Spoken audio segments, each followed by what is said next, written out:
in the 1950s, I mean, you were basically at the forefront of trying to get the trade paperback out, and you would have probably experienced some of the things that we're experiencing here in terms of a response to big change in publishing. Can you tell us a bit more about that time?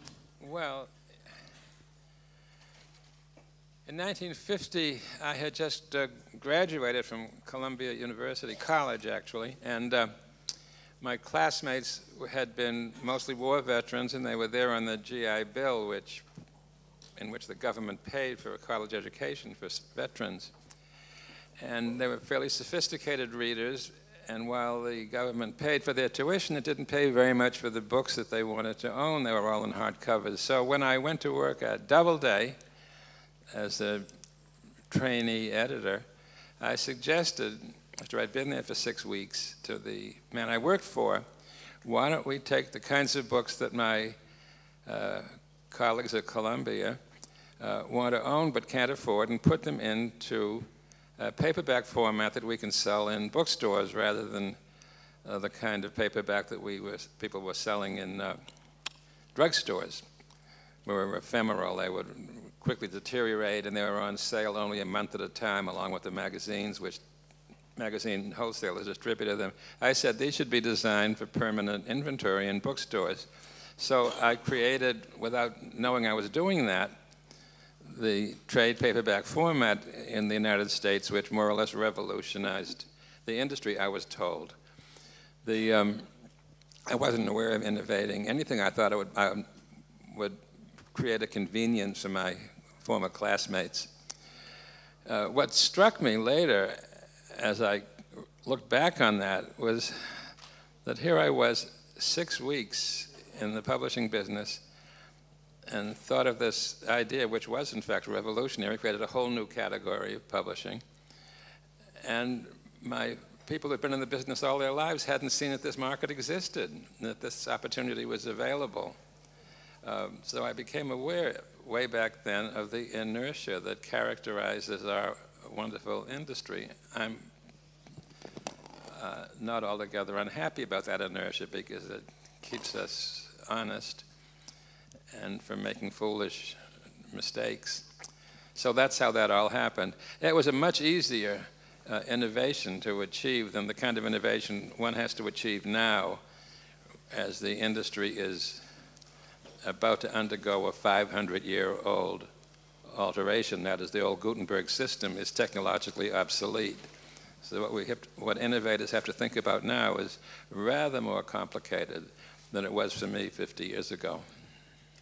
So you were talking there a bit about the inertia of the industry and trying to anticipate what the next thing to think about would be. So how did that, with the espresso book machine, what were you thinking? How did you think that would help the industry? Well,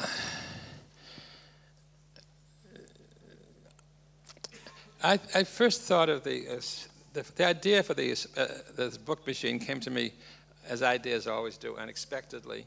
When I heard the term back in the late 80s, I think it was disintermediation, and I had to pause to think of what that meant. And what it meant, of course, is that there would be no middle term between the digital content and the end user. The new technology would make that possible. If that's the case, and I was pretty sure at the time that it would be the case, then the industry has to will undergo a radical revision, because the industry is precisely the middle term between the content and the user, with its warehouses and its inventory and its this and its that. I gave a series of lectures at the New York Public Library in 1999 in which I talked about where I thought the industry was heading. And in the course of those lectures, I said what we need in this transition is a device like an automatic teller machine, the kind of thing that had just been introduced into the banking system, where you could push a button and retrieve a digital file from wherever it happened to be, and out would come a book. I didn't think such a thing existed or that could exist. It was entirely hypothetical when I mentioned it, but I reprinted one of those lectures, that very lecture in fact, in the New York Review of Books, where somebody read it and told me that such a machine did exist. Someone had invented just such a thing in the city of St. Louis, and I went there to look at it, and indeed he had done just that. And I said to him, this machine of yours will play a very important part in the future of the book business, but not yet. It will take a long time before the publishers are ready to confront the technological shift that's about to befall them. But a few years passed, and I met my neighbor and friend Dane Neller one day, and he said, "What are you thinking about?" And I said, "Well, there is this machine out in St. Louis that may change the book business radically, or may fit into the radical change that's about to overtake the book business." So he went out to look at it and said, "Well, maybe we better buy this machine before somebody else thinks of it." So to make a long story short, that's what we did. Now Dane can tell you more about it. I think it would be great to hear a bit more about how you and Dane met, because that's quite a nice, how you and Dane met. So perhaps Dane can give that story. So at the time, I was the CEO and an owner of a gourmet grocery store called Dean & DeLuca, which I hope some of you have been to. And the only thing we have there is inventory, and every single day it shrinks, or it's stolen, or it literally evaporates. So when Jason told me about this machine that can make a book in minutes, and a retailer doesn't have to have any inventory, to me it was like the Holy Grail. I said, terrific. I wish we could do this with omelets and with sandwiches, but with books, that's great. And that's how we kind of got introduced. Actually, Jason published our cookbook. So we got together and formed a partnership and bought the license to the espresso book machine, and here we are. That was just about 5 years ago. The pull of this print service, why do you think it's been such a success? I think what's happening, and it's interesting because I think there has been, I think what we're offering in terms of a digital to print at retail strategy in some ways is much more disruptive to the conventional supply chain than, say, a digital-only platform. But in essence, what we're offering is really the same service that a Kindle offers, in that everything is transmitted digitally, but the end product for us is a book. Publishers are in that business already of producing and distributing books, and they weren't necessarily in the business of distributing ebooks. So to some extent, the ebook phenomenon was one that was fairly easy to adopt because it at the time did not appear to be cannibalizing, and we all know that's not the case now. But I would say that the same trend, this trend towards disintermediation, to supplanting the existing supply chain, is what the Espresso does, and it's really intended eventually to remove the entire supply chain. But that's going to take some time. But I think ultimately there'll be two major ways to distribute books. One will be digital only, and the other one will be digital to print at retail or at libraries or at coffee shops or at grocery stores or wherever. And there is this aspect of self-publishing. So how big a market is that for you? Well, it's been big for us a little bit by default, and also because it's also picking up on a major trend, and that is that as the cost of distribution goes down, it's much easier for now writers to become their own publishers. So that's become an enormous business for us, really custom publishing and self-publishing. That business grew up mainly as a web-based business. And really as a business that was avoiding the touch aspect of it. But really self-publishing is all about touch in many ways. And so we kind of bring back the service component to self-publishing that some of the websites can't offer. So we actually offer a full service of publishing services for people at point of sale. Having said that the percentage of self-publishing is somewhat declining as an overall part of our mix as we get more publishing. It was a huge portion because we didn't have so much in copyright content, but I'm happy to say now that with O'Reilly and with HarperCollins and others that side of our business is growing. Great. And in terms of your reach then, you're working not just in the States. Are you working with you're working with independent retailers, libraries, and some overseas countries? Yeah, so our reach is both kind of format as well as international. So we work with mainly with bookstores and growing with libraries, and then a few other non-bookstore spaces. And then internationally, we have about 80 machines, or about 85 machines, predominantly North America and the U.S., but we're growing outside. We have machines in Japan and Australia, in Britain, in Egypt, and so that markets will continue to grow for us. And Jason, it's obviously been a sort of extraordinary amount of change in the last couple of years. Where do you see the future of publishing at the moment? What changes do you think will have to be made in order to accommodate all of this change? Well, I've thought about this a lot. There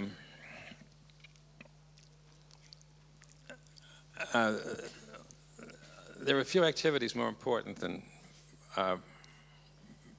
managing the content of books. Our whole civilization resides in those books, and they have to be. If we were to lose them through some accident or some dictatorship that wanted to destroy them, our civilization would go with them. We would be lost in 2 generations. So I take our business very, very, very seriously as a kind of vocation. I think that though the industry is facing a profound shift from its present format, its 500-year-old Gutenberg format, to something quite different, I hope and pray that the basic function of book publishing and book making doesn't change radically. I think it won't. I think the book publishing company of the future will be very much like the Random House that I joined 50 years ago, which was run in effect by a small group of like-minded editors. There were 8 or 9, maybe at the most 10 of us, and there was no management to speak of beyond ourselves. We had no meetings. We talked among ourselves casually. We decided what to publish and what not to publish, what to pay for it. And we were hugely successful. We published, it seems to me, everything in those days. And many of the books that we published then are still in print. We had a wonderful backlist. The entire in-house telephone directory of Random House in those days did not fill a 4-by-5-inch postal card. For a long time, I kept one of those as a souvenir. It finally deteriorated. But that was the company. We had a receptionist. We had a telephone operator. We had a more or less publicist, not a very active one. We had a book designer. We had someone who looked after production, etc. A business manager who collected the money and handed it out to us. And the owners, who were semi-retired at that point. They had been brilliant publishers in their day, but their day was over. So we did that. I think the future publishing companies will be very much like that, rather than like the great complicated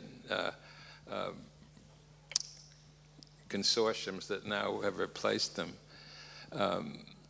Because most of the functions that attach to those consortiums, I think, will now be technologically obsolete. I would think the future publishing companies will be very much like the one who sponsored, like O'Reilly, groups of like-minded editors who are very skilled, who know their material and know the audience is intended for, and who are basically producing content and reaching their customers directly, either through electronic means or however. I think that companies like that can very easily grow. They require very little initial capital. They require talent. The editors needn't be in the same room or even the same country, for that matter, as long as they're interested in the same subject matter and can create it and understand how to reach its market, which will be mostly online, either to be read in digital form or printed on demand by a machine like ours. What proportion of books will in the future be read on screens and what proportion will be printed is very hard to say, but those will be the only 2 ways that books will be accessed for the most part. Some books, of course, have to be printed in factories and sold through warehouses, and art books, for example, but 99% of the books to be created in the digital future will be produced, as I've just said. So I think that's where we are. I think it's a very exciting moment in the publishing industry for young people to get into the business. 10 years ago, I would have advised young people, as I have done in my own family, to keep away from this business. It was finished. But I wouldn't say that now. I'd say it's on the verge of a great, exciting future where innovation is inevitable. And if it's anything like what I was involved in when I first went to Random House, it's going to be a joy to be in it. So good luck to any of you who feel like getting into it. I think that's fair to say that many people who've been working in publishing for a long time many people who are working in publishing now have a sort of renewed interest and renewed enthusiasm for working in publishing because it feels like I envy you, your youth. Dane, just going on that point about the percentage of books that are read in print and the percentage that are read on screen, although there's a lot of discussion around digital, we're still not seeing a huge percentage of books solely being read from digital. And at what point do you think that shift will change, and how will that impact your business? I actually have no idea. What I do feel very confident about is that this notion of direct-to-consumer will continue to grow. What the mix is between digital only and print and what the U.S. will represent in Europe, no one can predict. Do I feel printed books will be around? Yes. What percentage? I have no idea. It's still a very important percentage in North America and elsewhere, and I think that it probably will decline. But what's more important is that the way the information is transmitted, that is going to change radically, and it is. And that's what digitization is doing. And we said it, it's just there's going to be two channels, and one is digital only and one is digital right at point of sale. And those point of sale places, those libraries, those bookstores, those coffee shops, doesn't mean that you have to necessarily order it from there. They can be ordered from Amazon or for Google or wherever. It's just rather than having a warehouse, it can be printed there, and you can pick it up or they can send it to you that day. There's no reason to have large warehouses and lots of inventory and lots of returns and trucks that ship these things. It's just there isn't a reason for that. It's going to be slow to evolve because it's highly disruptive. And it affects many different places and many jobs, and it is frightening in some way. But inevitably, economics take over, and that's what our vision. That's what we think is going to happen. I'm just going to finish on one question for Jason, specifically about the novel, specifically a question about the novel, long-form narrative, and whether or not where you see the future of the novel, specifically with your experience of... Well, first of all, technology has nothing to do with creating great fiction. That has to do with individual geniuses, and they can survive any kind of technology or the absence of any technology. The distribution is another question, and one of the consequences of digitization is to radically decentralize the marketplace. In the future, you'll be able to download any book ever written in any language, anywhere in the world, in an instant. That is a revolutionary change, which means that the marketplace for novelists and other kinds of writers will now be vastly increased. We will no longer have territorial categories, as we have had for years in publishing. We will have to think of a universal copyright system and an enforceable one, because e-books are extremely fragile that way. They can be corrupted, and that's got to be protected. All that has to happen and will happen. I think for fiction writer, any kind of writer, the digital future is going to be an enormous advantage. But as I said to begin with, it has nothing to do with talent. Technology does not create talent, it creates opportunities for talent. But Dickens did pretty well with a fountain pen, and whoever wrote the Iliad had pretty good luck with a chisel, I think. If I could just say, many of our stores are doing at least 1,000 books a month in self-published books alone. Doesn't include in copyright.